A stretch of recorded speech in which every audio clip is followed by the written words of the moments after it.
Welcome to Justin's Other Podcast. I'm your host, Justin Soderberg. Today we're back for another top 10 list, comic books, with my friend and owner of Galactic Comics in Bangor, Paul Eaton. So Paul and I today talked about our top 10 villains in comic book history. So they could be superheroes, non-superheroes, regular human beings, whatever it may be. It could be in any universe, any comic book company. And we talked about movies versions as well as comic book versions. But it's a great podcast. We talked various things. We added some honorable mentions in there. We added a list at the very end that I didn't add in, but kind of were honorable mentions. But it's a great time, great conversation. If you like comic books, you like comic book villains, this will be for you. So I hope you guys enjoy.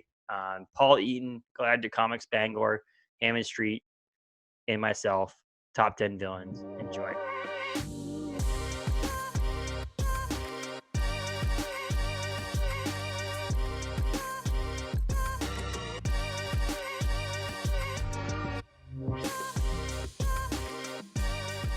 How's it going, Paul? Hey, what's up, Justin? Not much, man. Here having a beer, recording some podcasts, talk about Cheers. comics. So I mentioned off the air, but I wanted to point something out. It's actually behind me. It's kind of hard to see. Something came in the mail today. As soon as you turned, I saw it. It's King in Black, Scotty Young, signed by Scotty. exclusive variant, signed by Scotty. Nice little certificate of authenticity and everything. Very In nice. the mail today. That was a nice little present. Came in the mail today. Very nice. So just wanted to show it off so I can. Envious. I also have the tin foil print The from Black Ronin. Yep. Very nice. I should have pulled the trigger on Scotty up for myself. I'm gonna regret that one. You know what's funny is I almost got it and I was like, oh, maybe I'll get, because you could have ordered two. Mm. So it's like maybe I'll order two and just see if if Paul doesn't want it, then I can throw it up on eBay.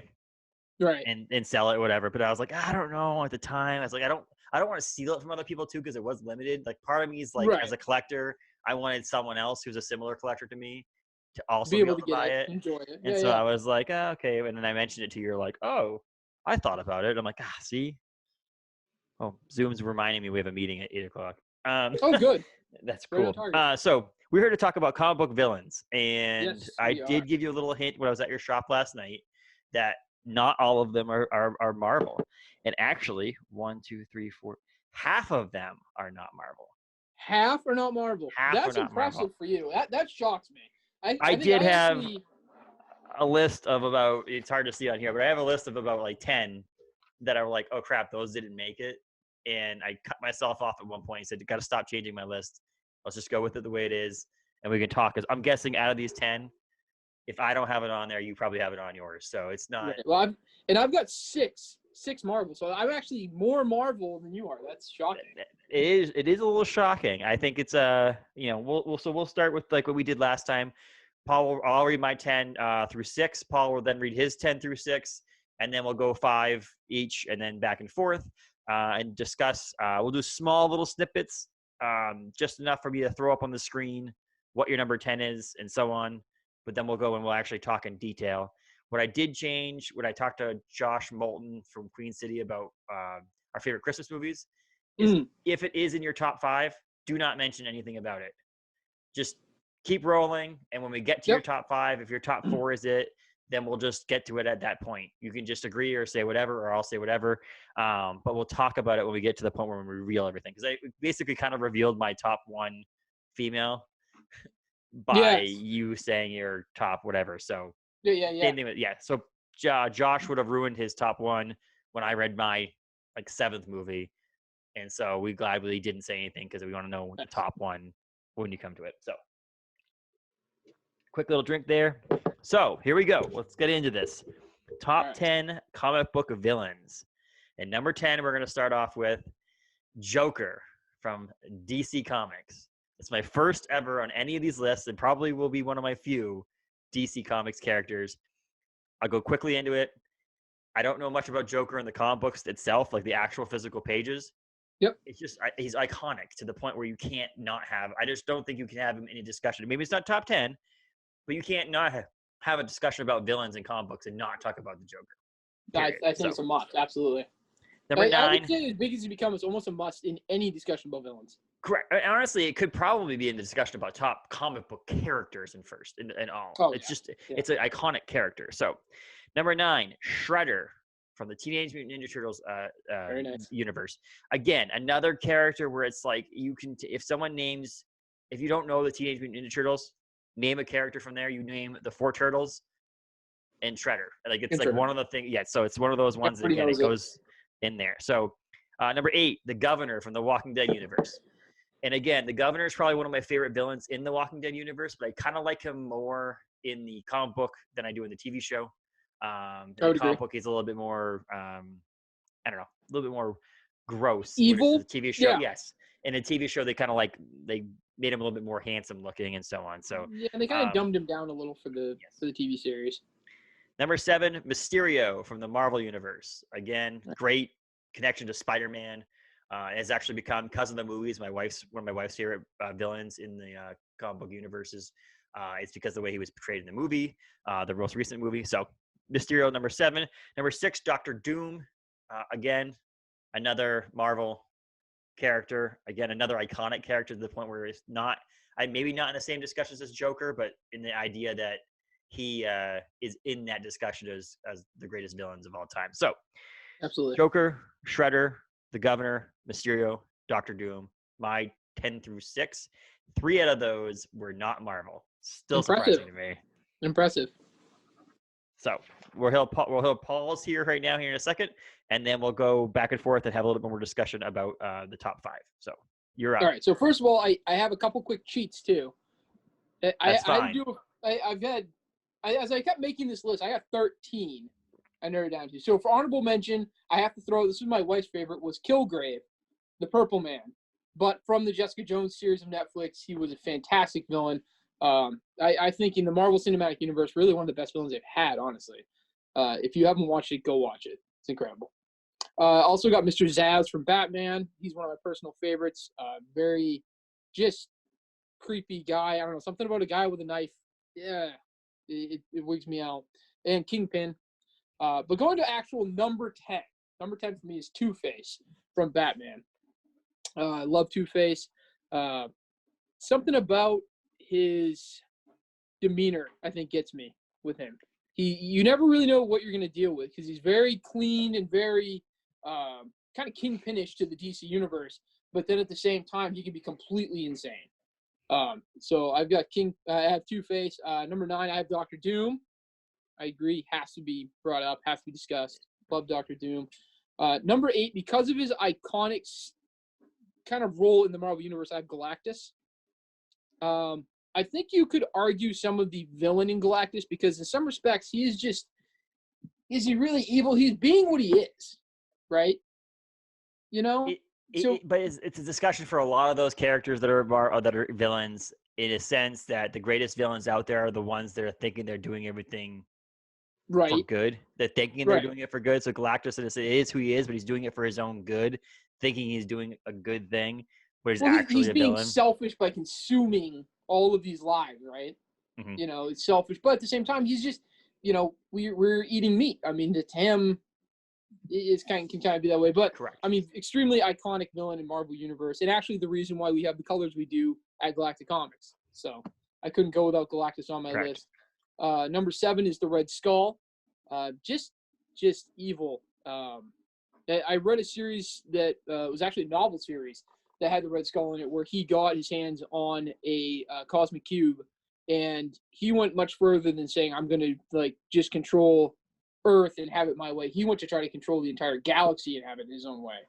And so the Red Skull is just dark, just nasty individual. Number 6, I have Loki. I love Loki. Thor is one of my all-time favorites.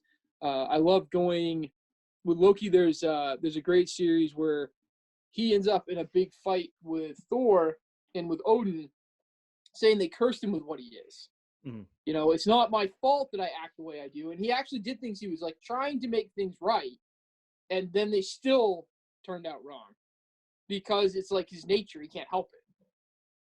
So I love Loki. He's almost, in some respects, the Joker of the Marvel Universe in some writing. He's just out of it completely. He's just nuts, just out there. but with the god powers that he has, it's terrifying. And it's because you actually see it personify on a lot of things that a god, someone with god powers is always good. Right. Like the gods, you pray to the gods, you idolize the gods, and you have this Yeah. god of mischief who is not a good person. He's a No, not at villain. all. And the number of times, I mean, every time I watch the MCU, the number of times he screws over his brother Thor. Oh, I mean, so it's like many. literally to a point where you're like, okay, Thor, you're just dumb. Like, stop Yeah, right. falling Like, for this. what is your deal? Like, enough already. But he always, oh, he's my brother. Like, really, dude? Because he is like, he has screwed you over so many times. He's tried to kill you. He has killed you. He's killed your loved ones. Like, why? Like, enough already. Every time, he's my brother. Like, oh, you've changed? Okay, we're fine. So I want to go Almost back like to that. Kilgrave. The biggest thing I will say is if we did a top 10, which we might do at some point, villains on the screen. So whether it's small Okay. screen, big screen, silver screen, whatever. Yep. Kilgrave, he might actually be one of the greatest written and acted villains in comic book movies or TV. I mean, you have like, there's great. I mean, Heath Ledger's Joker was unreal. There's other people who have played good characters for villains. I mean, but there's this thing about him in the Jessica Jones. I mean, it made that series. Honestly, I mean, she did a great job too. I will not take away from her acting. He was And wonderful. then the whole series was great. But he was like, this villain that the actor that played, what's his name? He played he was a doctor too, right? He was a doctor. What's it called? I don't know. That's Doctor Who. Wasn't he a doctor in Doctor Who at one point too? So I'm terrible. I've never seen Doctor Who really. I've watched, but I think that's what I say. So if he was one of those guys, if I'm right, I don't know for Right. sure. Like I said, I don't watch Doctor Who, and people are gonna be angry at us. yes, but the idea that I want to say he was a doctor in Doctor Who. I'm not 100% sure. I had the Googling. The power of Google. Power of Google. He was so incredible. You wanted to see him get it. You were always, to me, it was always shocking the next thing he was willing to do to people, because he had no remorse, and he just absolutely did not care about anything besides himself. Yes. Whatever he wanted, whatever urges he had at the time, so he could fill them. And the Purple Man in the comic series, I read his first appearance actually was Daredevil, I believe, if I remember correctly reading. I think so too, yeah. And in the comics, of course, he came out in like the 60s. Your typical hokey villains, the Stilt Man, the Purple Man, and he was just cheesy. He was hokey. But they did an amazing job in Jessica Jones of making him just horrible, the worst of the worst. Yeah, he was on BBC's the Doctor Who series 2005 to 2010. So he was a pretty substantial doctor on Doctor Who. Doctor in the series, yeah. And he's English.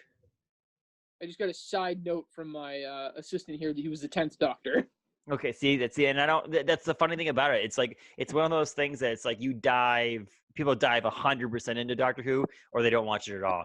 There's no middle ground on the Doctor Who fandom. No, but, you either just love it and are passionate about it, or it seems like it doesn't do anything for you. What we'll say is that there's so many villains out there in this world of comic books that it's great that we just had about a 5-minute conversation about a character that didn't actually make my list and didn't make your list. It didn't made your technically honorable make my mentions. list. And so that's what I'm saying is there's going to be characters that are left off because it's just you have 10 people to pick. And then we talk about how some of these characters actually mean something to you. They're not just good characters. And that's why lists are different between people. There's no definitive top 10 villain list or female character list like we had before. There's certain characters that mean something to me. And that's what you're going to see in the top 5. We'll probably see that in top 5 for you, and so on. That the 6 through 10 is more like, who can I fit in there?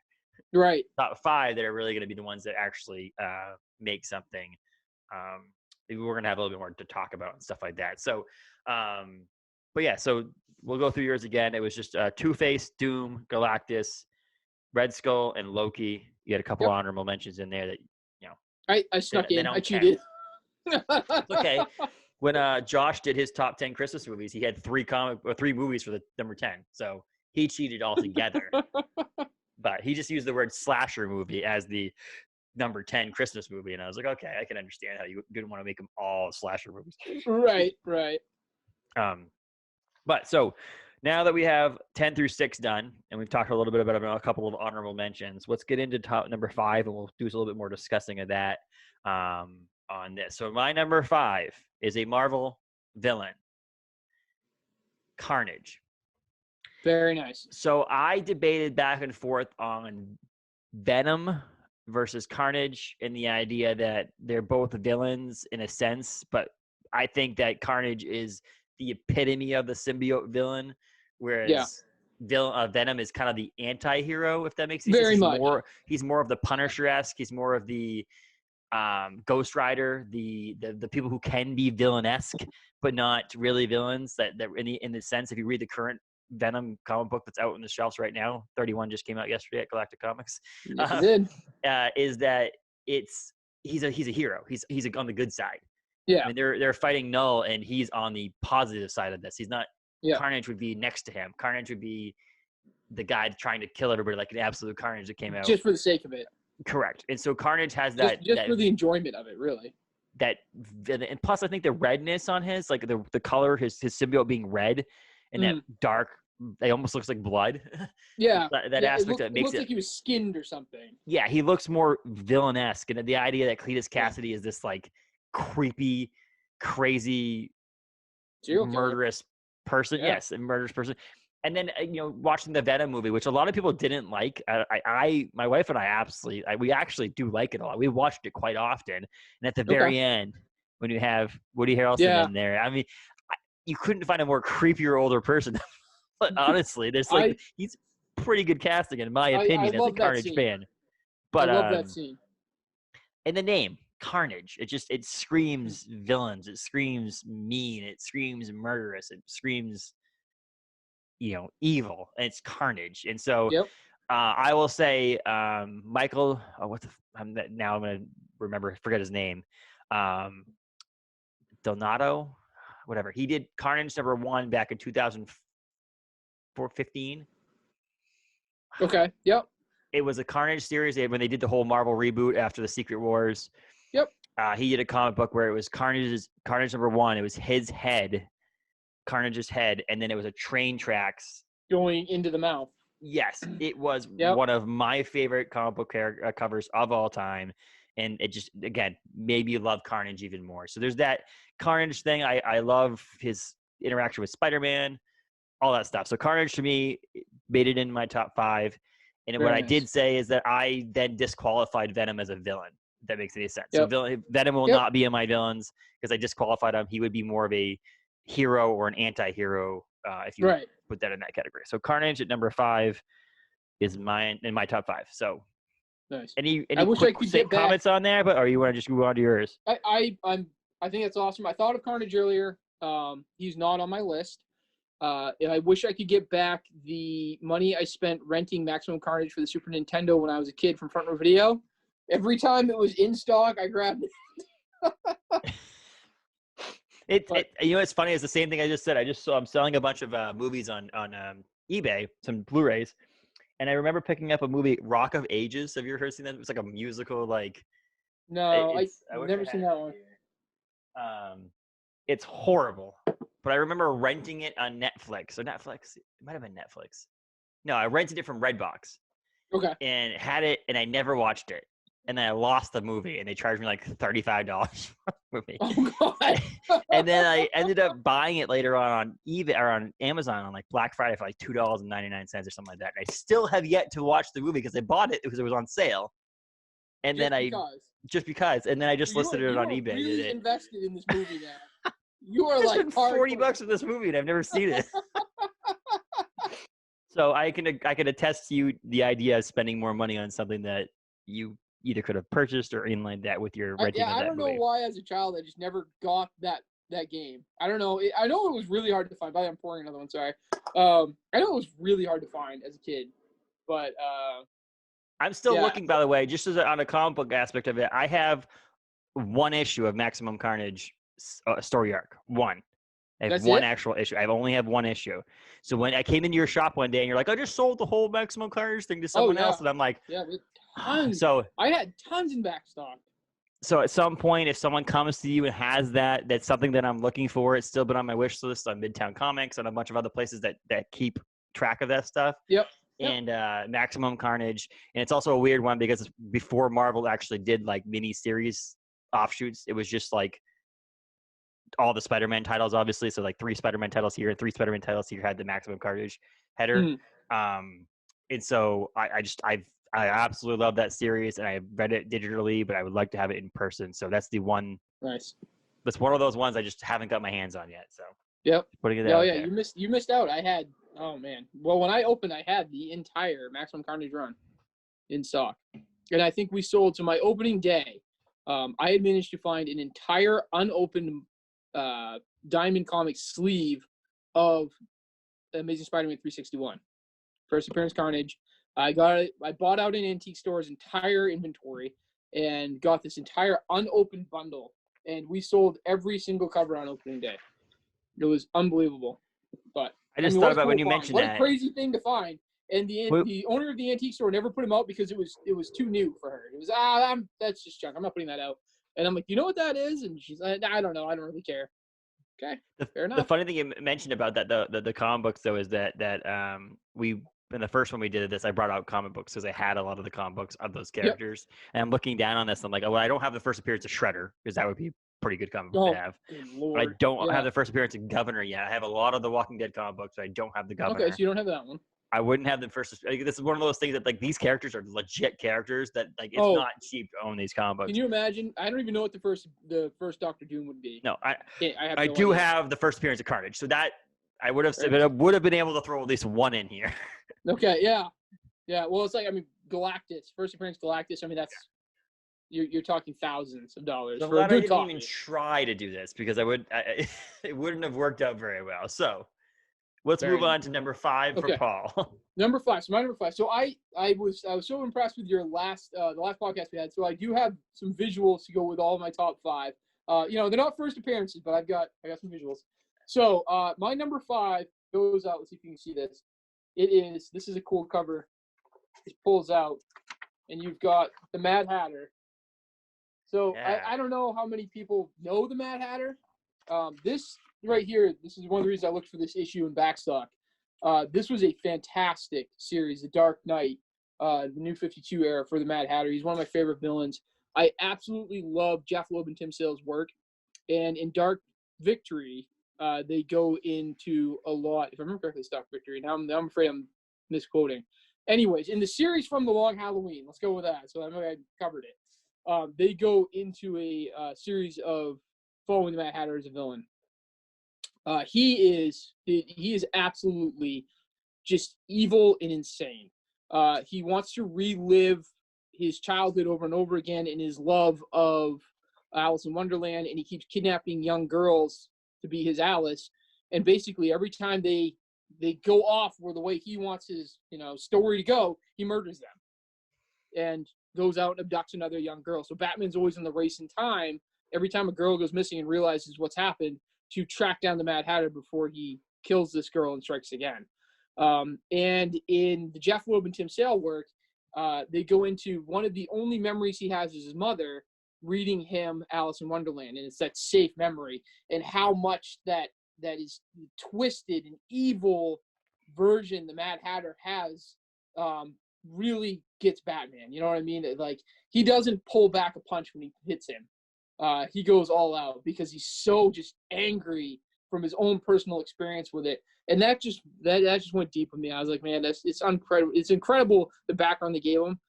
When overall, Mad Hatter can be very hokey as a villain. He's got his hats that all have things, so he controls your brain.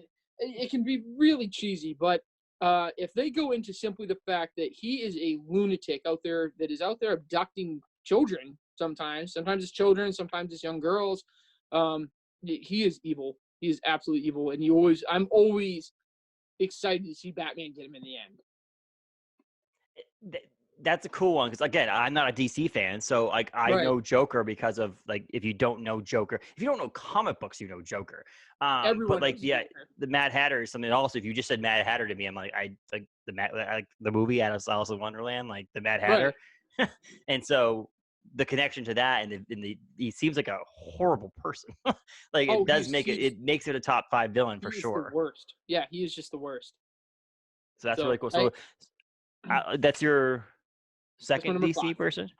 That's her Yep, that second is my DC because second Two-Face. DC perk. So that's again, I respect that. I'm not a DC fan, but that's a great thing, and I like about these things too is I'm learning more about other characters from other universes because of the fact that you've been bringing up. Like I didn't know much about Something's Killing the Children until we talked Yeah, last time, and it kind of made me do some research and stuff like that. So those are yeah. kind of cool things to learn I on these. love Erica. Love Yes, Erica Slaughter. exactly. So number 4 for me is I'm going to read this line. I forget. Now I didn't keep the website I got it off of, but so I apologize. But this came from a website, and if I can figure it out, I'll tweet it out or whatever. But so I'm going to say the word. I'm not going to say the person because it gives away the character until after I read this. But so and so may have psychologically damaged an entire generation with this character. The Violator by Todd McFarlane and Spawn. Nice. So Todd McFarlane may have psychologically damaged an entire generation with the Violator. The Violator, I think I have him here. Hold on, where's my? I have him right here. He's back here. I don't know if you can see him. But. Oh, there he is. Yeah, nice. So the Violator. I mean, this guy is just like it's first of all, it's Todd McFarlane's art in a nutshell.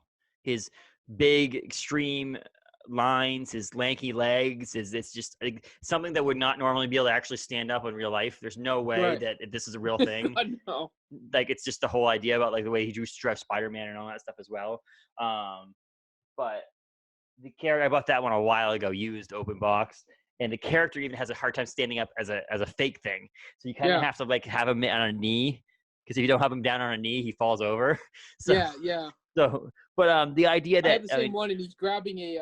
I have a statue of Spawn, so he's holding on to the statue to get his balance. So, and then again, I mean, you have to think about, if you think about just villains and the entire experience of having a villain like Violator from the Spawn series, is that Todd McFarlane also was able to bring him to life with his McFarlane toys and actually his artwork and stuff like that. So with the Violator, if anybody doesn't know, he also is the Clown, which again, I feel like the Clown itself was also one of my favorite when I first started reading the Spawn. Like the actual character of the Clown and the creepiness of a clown as a villain, because of the fact that he, people, it's a psychological issue with people not liking clowns. Fear of clowns, yeah. And then the fact that John Leguizamo played him in the movie. He was so good, as bad as that all was. And so I think all of that together, and Spawn to me was my favorite comic book of like a long time. I own 1 through 70 now. I own multiple issues of number 1, hoping that when the movie comes out, one of those issues will go up in value, the new movie. But yeah, and so that's one of the first really raunchy villains that I ever was introduced to when I was reading comic books, because you're not going to get a villain like Violator in a Marvel back when I was reading them in the 90s and the early 2000s, because Marvel wasn't producing. They're producing Doctor Doom. They're producing Galactus. These evil people, but they're just like, if you look at them on a wall, you're like, oh, look at that person. He's dressed up like Halloween.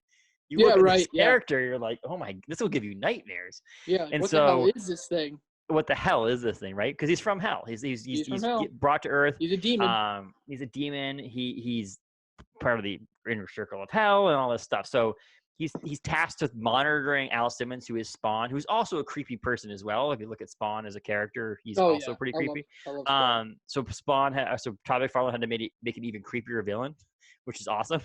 And so that aspect of it, and in that even the devil doesn't like him, he doesn't trust him and all that stuff. So there's a whole aspect of it. But I just think that one of my reasons why he's my favorite villain is just the way he was one of my favorite villains, just the way he looks. And I think that out of all the characters that I have in my list, no one looks like that. You can probably put him in the same category as Carnage, with the idea that Carnage can morph a little bit more. Yeah, I was thinking sort of that, yeah. But I just think the giant eyes, the fangs, the mouth. Yeah, the drool. And Spawn being one of my favorite characters of all time, you add the person who's his antagonist to him, it just adds to that value as well. So it literally came down to visuals on Violator for the most.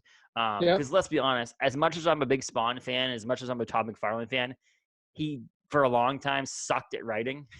Like he doesn't, like he's not. It's hard sometimes to get entrenched and want to read his next comic book. Like you get through one comic, you're like, okay. And then there was a section, like, was it issues 14 through 20 something? He had other people writing it, and he was just doing art.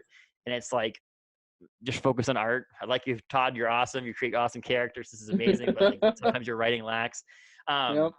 But like Agreed. I think it mainly came down to I wanted to pick a character that was visually villainous, and I think that Violator is the epitome of that in my mind. And then again, the personal connection to going back to being one of the first villains that I was really entrenched into, was because of Spawn and how much I like Spawn. Violator had to make that list, and I think, again, non-Marvel, but it's the only it's another Image comic book. So most of my characters probably going to be in all of our lists are going to be Marvel or Image, but so Violator's number 4 for me. No, that's an awesome pick. I regret not thinking of Violator. That's a great one, because I'll give you a violation. I have got the back trades of Spawn, and I think I'm up through 4. And you're right, it's a struggle sometimes going through that early stuff, but you know what it's going to turn into, so it's fantastic. It's the longest running independently owned comic book. It's the creator owned comic book. It's I think it's a great overall comic book, but again, it's just there's the number of times I've been like, oh, I'll go back and read Spawn again. It's be fun. And then you're like, oh, 3 issues in, you're like, oh my god, I can't do this anymore. Mm-hmm. But I love the overall story of Spawn. That's the problem. It's like you fight through it. The idea of Spawn is amazing. It's so incredible. And I feel like once it starts going away from, hey, we're a superhero story, and more to, hey, we're a horror story, you get a lot more from it. Mm-hmm. But some of that early, hey, we're a superhero story that just happens to be a guy from hell, it's like, it's a struggle. And he had to. I mean, I think it's like with his history of what he did at Marvel, like you couldn't create a comic book back in the 90s that was not a superhero style comic book because no one was going to read it. No, absolutely. No, absolutely. Yeah. And he wanted to create his own hero, and he did, so, and what a crazy, origin to have. It's amazing. But and again, back in the story of like talking about a kid, like one of the reasons why I've always been a huge John Leguizamo fan is because of like why I like the movie The Pest, and like stupid movies like that with John Leguizamo in it is because he played Violator in the movie. Well done.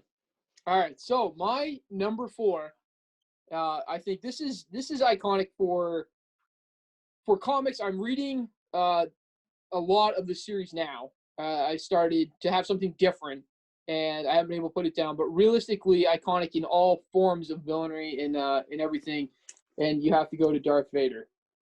So Darth Vader is my number 4. I'm currently reading the Darth Vader series after I read Vader Down and I absolutely loved it, and started picking up a lot more Star Wars. That's something different to read. I did Marvel, I did DC. I'm reading a lot of indie stuff we talked about before. And I was like, hey, I've never tried Star Wars. Let's dive into that. And Vader is such an interesting character. And, we all know how it ends, right? He comes back from the evil. But during the dark side and through some of the early writings and stuff like that, it is unbelievable how powerful he is, how evil he is. There's a scene in one of the books where he has an entire army of the rebellion coming for him. And they all think, all right, we're going to be the ones to take Vader down. We're going to stop him. And it was like child's play. And he killed them all by himself, single-handedly, with ease, and just went through like it was nothing. It was just, so what? So, tons of lives taken. And so what? Doesn't matter. He's always got something else of an end game for himself going. He's always thinking one step ahead. And to me, how cold he is, right? That Vader look, the Vader stare. To me, he's got to be in your top villains. And I think the addition to it, and I will say he's not in my top 3, so it's a little spoiler for that too as well. However, he did make my list of characters that I could have put in there. I starred them, and I'll go after. At the end of this, I'll go through and show how many that are comparative to that you said in your list that I had in my sub list. But including to the top 3 characters that I have on my list is that there's something about a villain you love to hate to love. And so Darth Vader, I think, adds that aspect to it, which is the idea that you want to be a fan of Darth Vader. Right. But he's a villain. You can't help but sort of cheer for him some. And so fascinating. And he has the story. You understand that he was basically tricked into it by the evil the Empire in the evil side and the dark side. Not tricked into it, convinced into it in a sense. You know what I mean? Like he let his emotions get the best of him, and so there's that aspect of, he's a villain, but you also feel for him. Like you feel absolutely. this, it's you have some sympathy sucks. there. Yeah, you have sympathy, and the love lost, and it goes into that a lot still through the stories I'm reading right now with Vader. Is it goes into how he feels and how lost he sort of is in everything, over losing Padme, and then he can't come back from it. He feels like he just can't come back from it, but he's just that darkness, that evil is in him that he can't get rid of. And I don't know, something about Vader. You always have that, right? The music, the sounds, the entrance, that very first time walking through the smoke and everything is just. I mean, do you even guarantee when you read the new current series of Darth Vader again, which is really good. I get that from you every time it comes out. I listen to it, and James Earl Jones's voice is in my head. Like it's like he's reading it to me. Like that is Darth Vader's voice forever. James Earl Jones. Like even though he didn't actually play the character, he only voiced the character. James Earl Jones his voice is in my head forever as Darth Vader. That is Vader. Yeah, there is no replacing that. Mm-mm. And so that's awesome because I love how you did a Star Wars one on the female one, the top female characters, and now you did a Star Wars one in the top villains. We'll see if you can keep that going. Maybe in the top male characters, we can get a Luke Skywalker reference in there, or someone else. But if the truth of the matter is, I guess Darth Vader is the most well-known villain in Star Wars. Yeah. But he's also not the only villain in Star Wars, because there is a bunch of really good villains that are in Star Wars. Oh, absolutely. So there isn't it's not like he's the only one. But really, if you wanted to go evil, right, the Emperor is the one who twisted this all. Yes. So really that's the evil behind it. But Vader's so fascinating. How can you not love Vader? The guy in the suit. it's. And again, it's the, that kind of stuff. So yeah, that's exactly. Awesome. So I will say in my top three, again, I think these top three characters, and one of the reasons why I have them in my top three is that I love to hate them, hate to love them kind of thing, because they are villainous. But your helper over there talking behind you. He's causing trouble. I'm looking for something to throw at him. Okay, see. So here we go. So number 3 is a Marvel character. It is Magneto. Magneto, to me, again, I think we talked about this with the female characters too. The 1990s TV show. The phone call. Oh, look at that. Galactic Comics is ringing.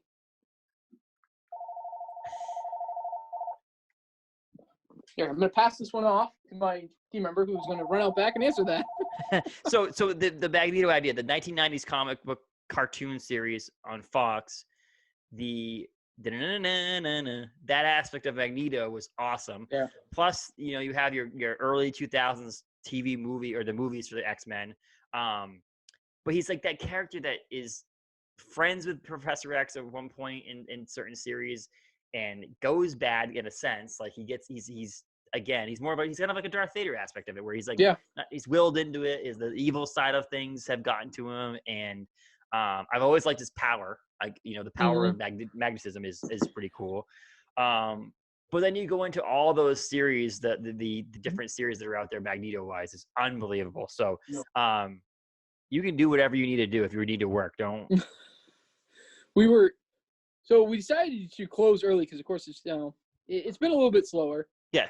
And now it never fails, right? We got some questions asked and stuff, but I think we're good. I think he's got this.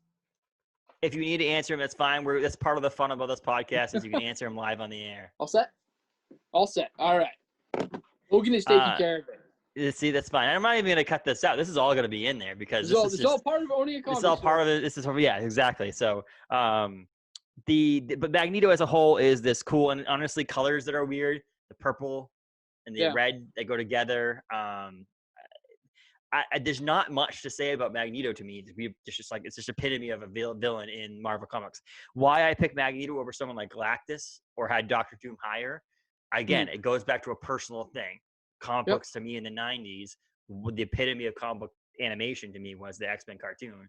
He was a big part of that. And then you have his connection with the X-Men and all that stuff. So the Magneto part of it, and then his daughter obviously causes a lot of havoc and problems and his Same family. amount. Yes. Yeah. And so that family seems evil again. She's not really evil, but she has evil things that she's done. She's out of her mind. I mean, she's just, and it shows how terrifying it is. And the idea of mutants existing, if someone is not in the right mental state of what the kind of damage they could do with that kind of power. Yes, exactly. I had a little notes on here too that I was getting distracted by. See, here's the deal. Someone wrote in this article that I also pulled from was that Magneto didn't immediately stand out as someone who would be like take the test of time. Like that he would just like this quick character that maybe he'd fade off in the distance, and it's become a very epitome to the X-Men, like the antagonist to the X-Men. Absolutely. And so that's pretty cool. His storyline again, his Jewish storyline, his story of being in Auschwitz and stuff like that, his family and stuff like that. That's also pretty cool because you want to hate the Jewish, or sorry, not the Jewish people. You want to hate the Nazis. Well, no, wait a minute. Hold on here, Justin. You want to cancel this podcast now? I think we're done. But it's cool because you see that throughout all of. I mean, obviously you mentioned Red Skull and all that stuff, but you see the anti-Nazi movement and the fact that you want to hate the Nazis as well because of the way they treated Magneto, and so on and so forth. So yes, again, Magneto again is to me one of the great, again, cleanish Marvel villains in a sense. Like he's got that more rounded edges. And again, I want to say top 3. You love to hate him, hate to love him, because I love the character and I love seeing him and I love reading about him. But in 99.9% of the time, he's just going to stab you in the back and be a villain. Even though there are times where he's come on, some of the futuristic ones, he's a hero on the side, the Days of Future Past and all that stuff. He's really on the positive side. But yeah, so number 3 is Magneto in my book. Nice. All right. So number 3 to me, we go to the Green Goblin, Norman Osborn. Just in the amount of evil things he has done to Peter Parker, you could have an entire podcast of doing nothing, breaking that stuff down, right? Something about him. The costume is amazing. As a kid, I always thought he was cool looking. He was one of the first action figures I had as far as superheroes went. I wanted a Green Goblin. He just looked cool. The pumpkin bombs, the whole gimmick to him, right? But when you get into more of an adult stage of reading and you get into the ideas that he killed Gwen Stacy or didn't kill Gwen Stacy and still threw her to her death, you know what I mean? And never let Peter know.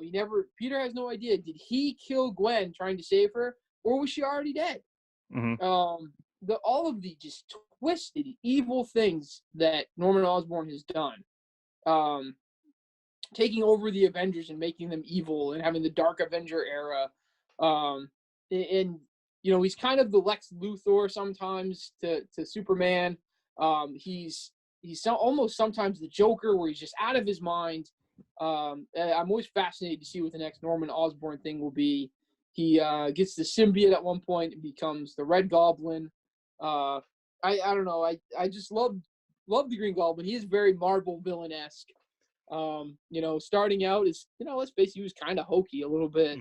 But they did an amazing job of adapting and growing that character into something that is just, you love to see what's coming next of him. You love to see Peter take him down.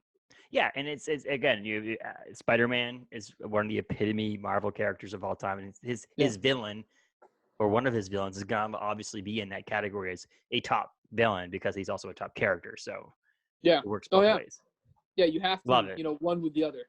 Yep. Love it. So I did not put Green Goblin. He's actually not even on my sub list. So I will give you credit for that. I'll give you credit for that. That's great. But yeah, I agree. He's a good villain. Again, it's one of the things we have a problem with, the difference between when we'll do this list and when we'll do like another list with mostly male characters, is that they're over the history of Marvel and DC and comic books as a whole, they've created more male characters. Oh yeah. And so when we had that list, you have a small pool of really top character, well-written, well-created women characters. You're going to have a very small list because there's only a handful of those made. That have truly come up in the world. Correct. And they're starting to get better. They're starting to get there. They're starting to, they're definitely going to be more. Which is an amazing thing for us in the time we live in comics. Correct. And so the same thing if we were to do, this is villains, and I said that we tried to talk about how there's not really that many good female villains that have come out so far. And so this is going to be mostly male list, but the list is going to be more different than the female list because there's so many more people to pick from. And so Yeah. that's why we're at this point right now. So awesome. Obviously going to give you credit for being a Marvel villain because, Marvel makes the best comic books in the world. Here we go. So number 2 for me is not a Marvel character. So this is my last non-Marvel character. All right. It is from the Walking Dead series, and I will put Negan in there. So Yep. a lot of people will complain, and they'll fight back and forth if you go comic books only that the governor was a better villain than Negan. I will give you the opposite side of that. One of them is he is just badass. Like he is just bad to the bone. But again, one of those characters like Purple Man and Jessica Jones and other people who think they're doing something good, like Galactus, like these people that think they're doing something for the best of the world, but they're really just being a horrible human being. And Dr. also Doom thinking very much exactly, and so there's that aspect of I don't think Negan was this person pre-apocalypse. I think he was actually probably a really nice guy, and something switched with Lucille, his wife, dying, and he just snapped into this. I'm going to be a leader, have 15 wives, and do all just be a badass. He's also his wording in the comic book. Whatever the hell he wants. His wording, his statements, his sentences he makes, the things he says in the comic book, and they translated pretty well to the TV show, is that Jeffrey Dean Morgan is unbelievable on the TV show. I think they casted him unbelievably perfect. Spot on. I also think that it's kind of funny because he also plays another dad in another movie. That's another series. He was Batman's dad in another series. So now, have you seen all of the possibilities of him playing Batman? Of him being Thomas Wayne? Yes. I could see that. No, so the Thomas Wayne Batman I love. He is the Punisher and Batman like combined. That would be badass. He's not your good guy Batman. And one of the first scenes you ever see of him, he gets all the information he wants. And the Justice League's coming there like, oh, we'll find Batman and this alternate world we're in. Everything will be fine. And he gets all the information he wants from the guy and he chucks him off the roof anyways. And they're like, that's not our Batman. That's not ours. And, I mean, he is a badass character. And it's very much the actor that plays Negan would be fantastic to go ahead and move over to play this Batman. And it would be cool because Jeffrey Dean Morgan is an attractive older male. Like he's like a heartthrob to women. And so like you have this because again it puts that person you love to hate to love kind of thing where it's like you want to like this guy because he's so charismatic and good with his words and well dressed and has a nice beard and all. Like, you want to love this dude, but then you're like, wait, he just like burned someone's face with an iron and he just killed someone for no apparent reason and with no remorse. He has 6 wives. He doesn't care. So the other crazy thing I'll think about is the Walking Dead was around for 100 issues before Negan was even introduced. Yep. So you think about a comic book. Reason why we said we don't have a lot of these number 1 first appearances for a lot of these characters is because the first appearance was back in the 1960s, 70s, 80s. There wasn't years ago. So it was like the comic book. Magneto was created right after the comic book was created. Dr. Doom again. All these comic book characters or villains were created right after that series was created, the first few issues, likely that the character came in. I mean, other ones like Carnage and some of these other ones that are 361 and all that stuff. Yeah. But 100 issues in before one of the most iconic characters ever in The Walking Dead was introduced.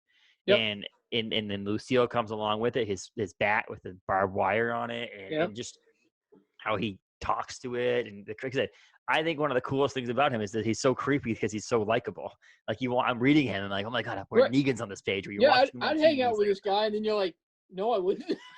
Exactly. And so, and then you see in the TV show and in comic books a little bit, like you see his change to more of a positive person too. That he isn't that, and that's why I believe that he wasn't that character or that person pre-apocalypse, because he can be that good person. He thought he was doing something good. He thought he was helping people and making people survive by doing this, and he realized he's just an asshole, and that's just who he is. And so so Negan again, he's bashed in Glenn's head with a bat. Like on the TV show, he bashed in Glenn and he bashed in what's his face's I can't remember his name, but he bashed in multiple people's Abraham. names. I'm getting assists from Logan. Abraham. And I've watched the show many times, and I know what we were talking about. I just drawing a blank there. Yeah, name couldn't come up. But he's just he's villainous. He's a villain. And I did want to put another character on here that's an actual human being. It's not a superhero or supervillain. Right. And I think Negan is the epitome of that in my mind. I think Yeah, Robert Kirkman is one of the greatest Robert Kirkman is one of the greatest writers. I think one of my favorite comic book writers. He did a really good job with him. And then again, 93 issues. He was only in less than half the comic book because he wasn't in the first 100 issues. So Negan at number 2. Nice. All right, so my number 2. We go to one that I think, and it's funny. So, side story. I was talking about doing this podcast at work, at my full-time job, and I've got a girl working for me that she watches a lot of TV. She does these things, and I said this person. She goes, "Who?" I said, "You live under a rock? How do you not know who this is?" So, my number 2. So that, and by the way, Corey wanted to be mentioned on the podcast. So Corey. Get out from under your rock. Number 2 is Thanos. Now, background for my history to Thanos. I loved Guardians of the Galaxy when I saw the movie. Didn't really know who the hell they even were. Went to the movie. Sure, it's a Marvel movie. Let's go see it. Watched it. Loved it. Started reading it. Brian Michael Bendis' Guardians of the Galaxy is fantastic. Yes. It's fun. It's entertaining. I never understood why Thanos was bad. He was just kind of there in the Brian Michael Bendis work. Thanos is bad. He's the bad guy, right? You gotta have a bad guy. And it always bugged me a little bit that he was, because I knew that some of Thanos, and he was supposed to be, one of the big villains in the Marvel Universe, but I'm like, who cares that he's bad? And then I read Thanos Rising. And then it all made sense. So spoiler alert to those who've never read it. I'll probably give up something. And if you haven't read it, shame on you. Go read Thanos Rising. It is a fantastic book. In Thanos Rising, you get his origin story of him growing up and him becoming what he is and realizing the power that he possesses and murdering his own mother. He starts killing things at a very young age, trying to tear them apart, trying to see what makes them tick. What is this? What is my purpose in the galaxy and in the universe and in the Almighty? And if you've read, you've got the Infinity shirt on. So, you've read Infinity. You know that he's in love with the entity of death and he wants to impress her and he's trying to kill everything to impress her, right? And in Thanos Rising, he ends up, after going out and killing just so much, he goes back to kill his father. And his father, being a member of their society in the New Gods, or the ability to see everything in the Titans, he is a creator and he creates these glasses. He can see everything, all entities of life. And he says, as Thanos is talking to Death to impress her again, he says, "There's nothing there.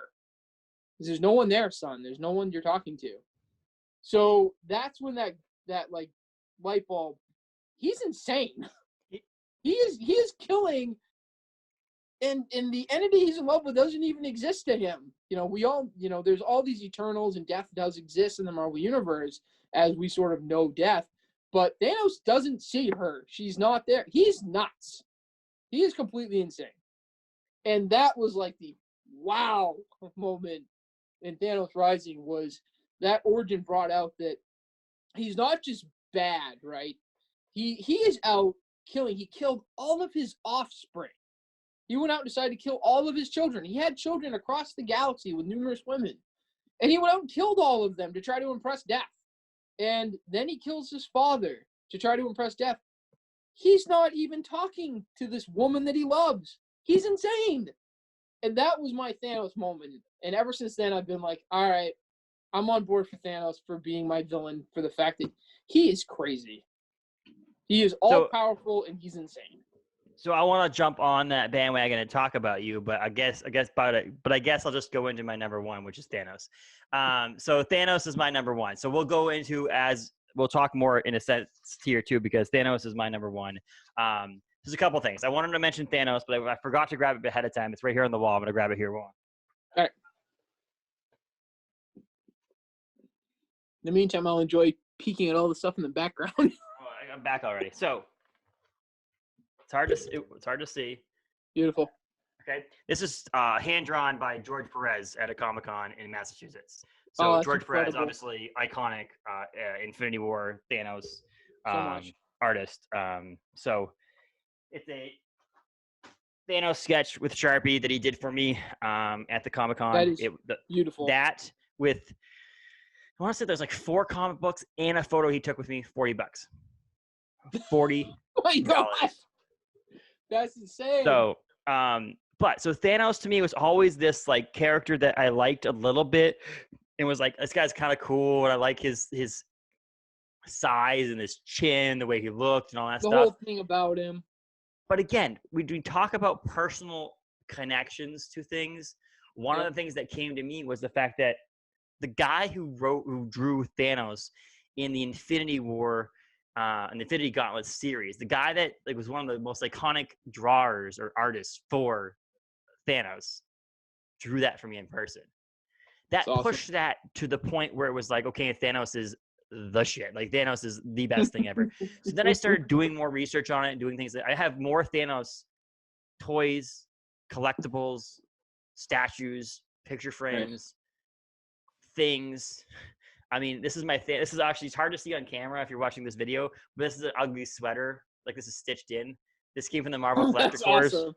Nice. It's hard to see, but it's a Infinity Thanos Infinity shirt. But he's the epitome of evil. He's also, again, the person who thinks he's doing something right in his mind, but he's insane and he's not doing the right thing.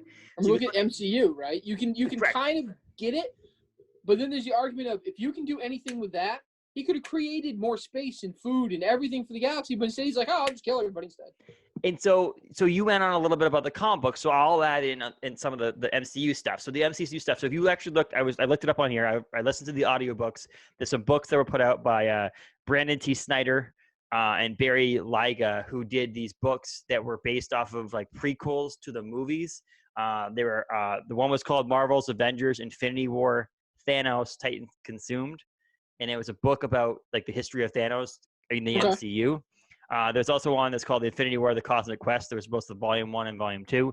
And those really just travel along with Thanos and his, to the point where he got to the Infinity War, till we met Thanos on screen, not the Josh Brolin Thanos that we saw at the end of some movies, like the actual one you saw. Right, here and there. But and so what Thanos was on his home planet Titan was there was too many people, and he was trying to figure out a way before the gauntlet. This is pre-gauntlet.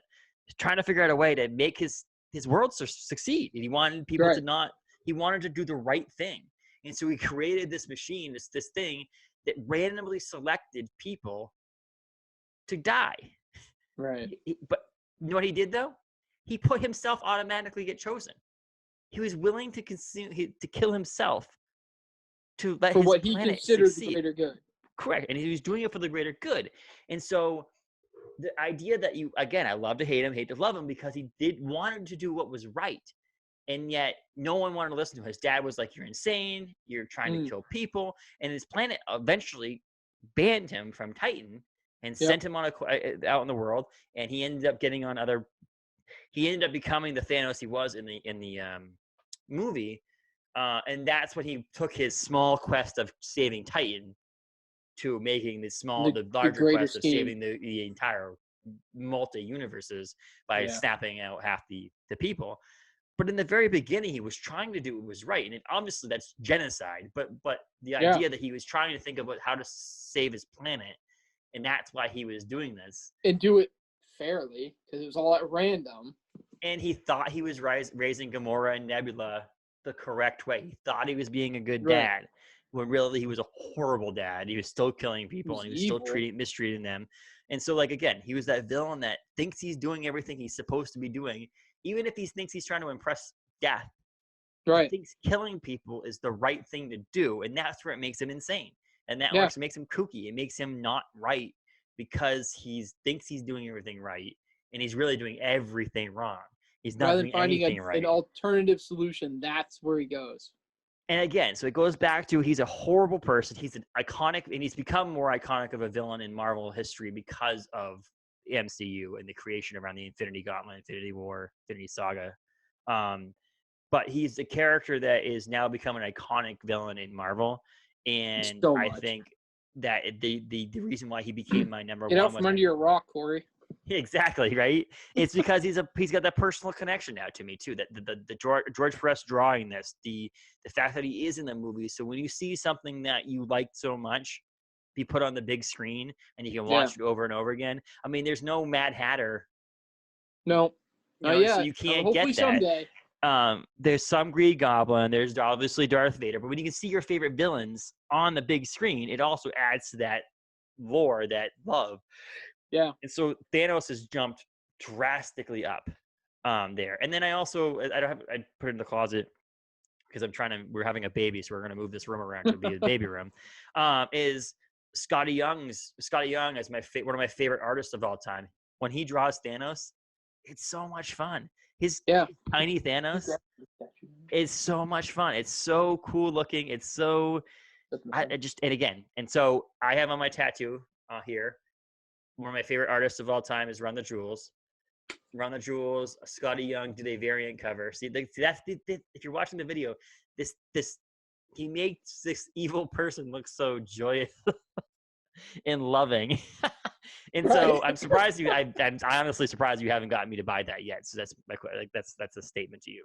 You need to do a better job of trying to get me to buy that. You know what? I haven't really advertised that very well for no particular reason at all, like the fact that I want it for myself or anything. But so back on my art. So this is the Thanos. This is the Run the Jewels symbol, but it's Deadpool's hand in the Infinity Gauntlet. I wanted to put a Thanos tattoo on my body, and this is the Thanos tattoo. There is going to be another Thanos tattoo. They're guaranteed there's going to be another Thanos tattoo. But spoiler alert: Thanos. This will be on my shoulder at some point in the relatively near future. So Thanos is a again, character you want to hate, but a character you want to love. He's purple, like. He's ugly. He's got chin that has lines in it. That every hero he fights makes some sort of joke about. Yes. And so I just think there's something about Thanos that will always be something for me in Thanos. And it's cool because now my wife knows and loves the idea that I love this. Like, if she knew nothing about any other characters that I ever liked in Marvel or in any comic book, she knows that my love and my affinity for for Thanos and his character in multiple storylines. You talk about Thanos Rising, you talk about his original stories, you talk about MCU, whatever his future is in Marvel's TV, small screen, big screen, whatever. I'd love to see these Brendan T. Snyder and Barry Lyga stories become animated shows or Disney Plus shows, because they think it'd be cool. I mean, the history, I think we could do it. I think it wouldn't be right off the bat because it's not in MCU conical storytelling. But if you do a throwback and this is the storyline you used of him wanting to save Titan, you could sell me on. I'd pay $50 a month for Disney Plus. Like, it's so Thanos, you did number 2. I jumped into it right off the bat of number 1, so we can get in on it. Very nice. Top 2 for both of us. It says something about Thanos. I'll tell you that much. And also, I will add that Thanos went back and forth between my number 1 and number 2. He went back and that forth. Would have been cool. So I'm glad it wasn't, so we could get this back-to-back kind of thing. Yep. But I tell you what, it would have been kind of cool for them to both be number 1. But be number 1. I had a hard time on that. So, all right. So my number 1. So I'm gonna throw a little cheat out here, and you discussed him earlier. So Magneto, okay. Magneto is not my number 1 villain. Magneto is one of my all-time favorite characters. And Magneto is not my number 1 villain because in my eyes, I look at him a lot of times as a hero, not a villain. The anti-hero. The Magneto series that came out, I want to say this was back in around 14, 15, the relaunch. Mm-hmm. He goes out across the countryside and is murdering people. But they are the evil people that have done horrible things to mutants. And he hunts them down and kills them. And he's like the Punisher, except in mutant form. And I said as a child, I remember Uncle and I reading X-Men, watching X-Men '92, the old comic series, cartoon series. and me saying, you know, if I had mutant powers, I think I'd be on the Brotherhood side, not on Xavier's. I see where Magneto comes from a lot more on the I'm trying to protect my people. I lived through this with the Holocaust, and the humans are going to do this to us. More so than I see Xavier in his wishy-washy, we can't fight them, and we can't hurt them, and we can't do this, and we can't do that stuff. I side more to Magneto. So Magneto is not my number one villain because in my world, he's a hero. But I had to include him because he's one of my favorite characters of all time. And I will say with that, because there'd be people who would have had Venom on their villain list. When again, I think there's certain characters from Marvel's done good with that. There's certain characters that had both sides of that. So don't have a problem with that. Punisher, right? Is the Punisher a hero or a villain? Exactly. He's a mass murderer. He's a serial killer of criminals. So he could easily be a villain. He started as a villain, but the Punisher's a hero to most. Mm-hmm. So my all-time villain he was on your list way down, is the Joker. I have read Batman for a very long time. Batman was one of my all-time favorites as a child. And, of course, to love Batman is to love the Joker. So from everything, from Jack Nicholson on the big screen as a child to Heath Ledger's role that I went to the theater, I saw that movie more in the theater than I have ever seen anything in the theater. Every time someone said to me, I haven't seen Batman yet, I'm going to go see it, I think, but I can't find anybody to go with me. I'm like, I'll go. Sure. Sign me up. They're like, oh, didn't you already see it? I'm like, yeah, I saw it 4 times. Let's go again. I couldn't get enough of it. Heath Ledger's role as the Joker was incredible. I have a huge collection of Joker stuff in my personal collection on my house. The psychology of the Joker. And I had a hard time with this between Thanos and the Joker because Joker is he's smaller, right, in the all grand scheme of things. He's only really affecting Gotham, right? Mm-hmm. Sometimes he spreads out here and there, but he's always fighting Batman. He's always more in Gotham, where Thanos is so huge, right? He's across the universe, he's across the multiverse, he's everything. But something about the darkness of the Joker and what he brings to Gotham and to Batman makes him my number one. And one of my favorite works is Kevin Smith's writing of him, where at the end of one of Kevin's books, the Joker is just about out. He's in the hospital. He's taken down pretty bad. And the doctors, Batman comes in dressed up as a lawyer. I'm here to talk to him. They say, well, this is as sane as you're ever going to get him. We've got him drugged all up. So good luck. And the Joker immediately knows who it is. He knows it is Batman. And they're going back and forth. And he says to him, I am anarchy, and anarchy is what the world is supposed to be. And you are the one who's insane because you're the one trying to stop anarchy. And in the beginning of the book, Mr. Zsasz kills a mother and father. He stabs them to death in their home, and he's coming to kill the children when Batman breaks through the glass and makes the big heroic save. And the Joker says, those children would grow up without a mother and father. And Zsasz would have just done what was supposed to happen in the world. He would have taken them down, and they would have been gone. And now they're going to grow up without parents, and they're going to grow up to be twisted and frigged up like you and I are, and dealing with the fact that parents were murdered in front of them. And you caused this. You stopped Zsasz from the natural order of what was supposed to happen, and you're the one who's insane. And until you stop, I won't stop doing what I do. And the psychology of that, to think that the Joker is insane. He is completely out of his mind, but at the same time, is he really super sane? Is he above what the normal person can think? Is incredible. I love the Joker. Every day there's something different to him. I read everything in trade. So to everybody who's a DC fan, I have not read 3 Jokers yet. I don't know if I love the idea of it, but I love Jeff Johns' writing, so I will be reading 3 Jokers in trade soon. But I absolutely love the character. He is, realistically, Batman's a tough guy in a suit dressed as a bat, and the Joker's what makes it interesting. And so this is cool because there were 10, you had number 1. And it mainly is that I haven't read much Joker because of the fact that I'm not a DC fan. So the idea that Joker of a character is unbelievable. The other thing I like about it is your number 1 villain doesn't have any superpowers. This is not like you talk about the best thing about Batman versus Joker is that they're both humans with no superpowers who are there's nothing to them. against each other. And so with Joker has that ability to be iconic and timeless, to be just a normal person who is either insane or above sane, Right. whatever way you think about it, like you said, is forever going to be iconic and classic. He is. What better way to do a character than make him insane? Because you have the ability to do whatever you want with him, because he'll do anything. Free. There's free. Anything just, nothing's above him, right? Yes. There's nothing, any moral compass you have, and that's what makes the villain so great, is that everyone has a moral compass, right? Everyone has a right and wrong to somewhere. So when they cross that line, that's what gets you. And to think of them crossing the line over and over and having to consider someone that has no moral compass. In Frank Miller's work, he poisons a pile of Cub Scouts in the middle of a fair. He kills them, children, willingly, happily does it. He's excited to do so because he knows it will bring Batman to him. Yes. And that's what it's all about. That's his sick obsession, is bringing Batman to him. And it's like, what kind of monster does that? Like, Joker. The Joker, right?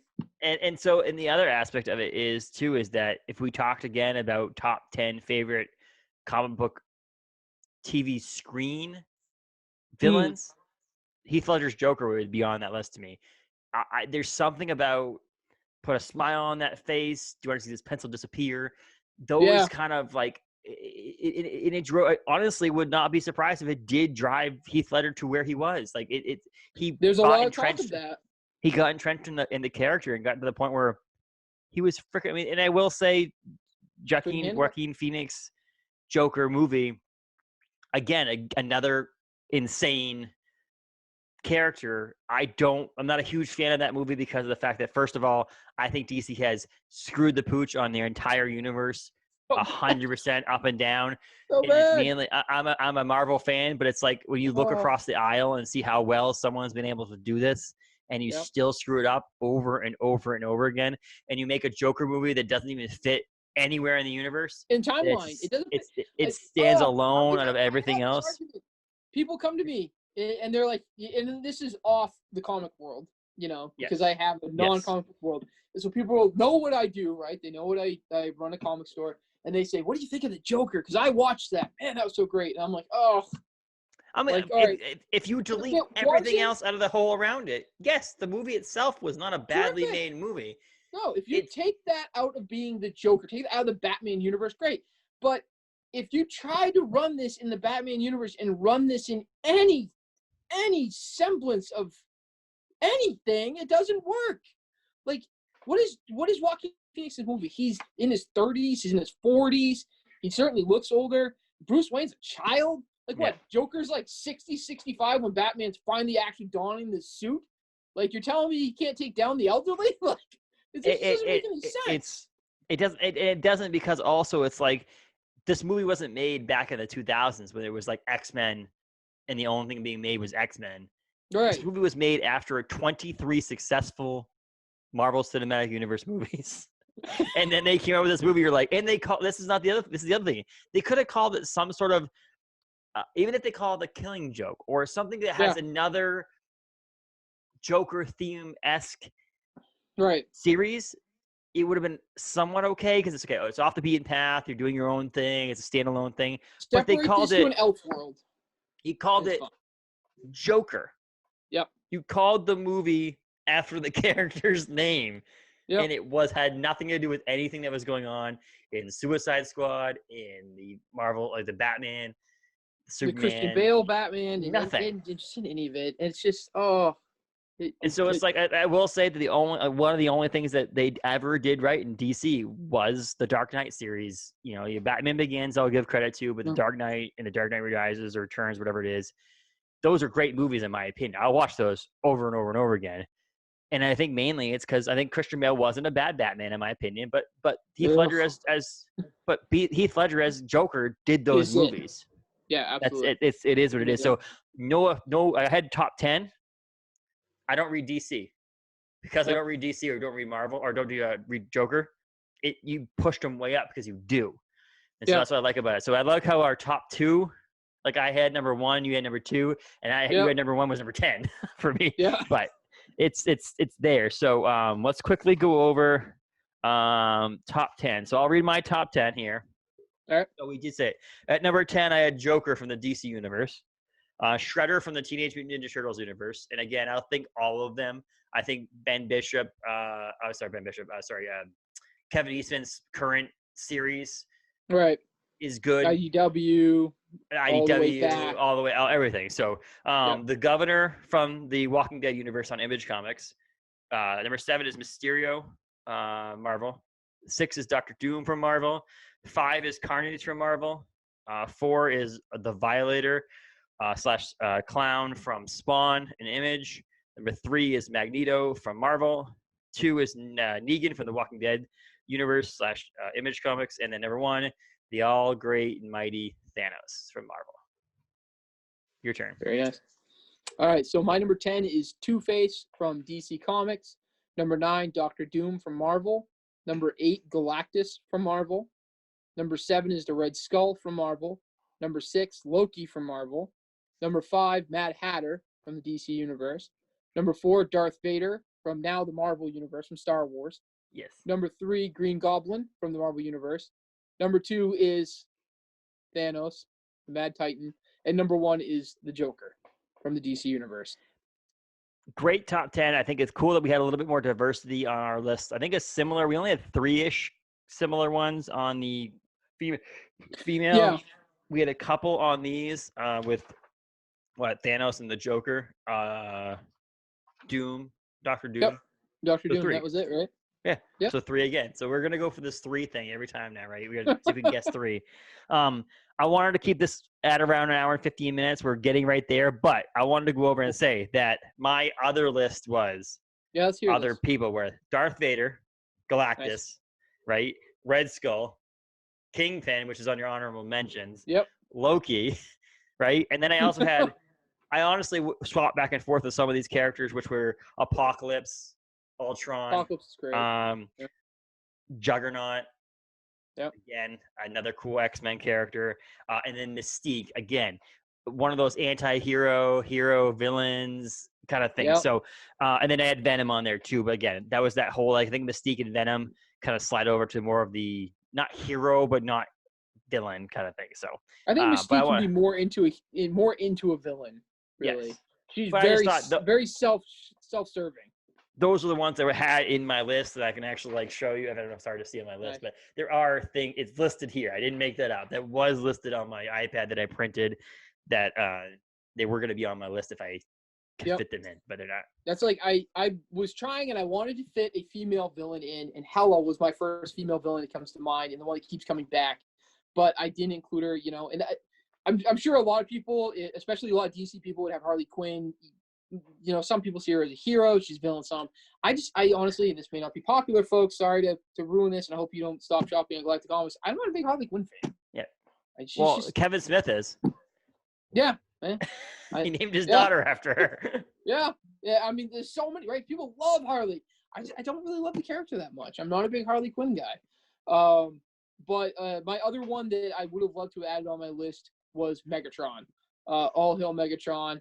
From Transformers. His origin story is phenomenal.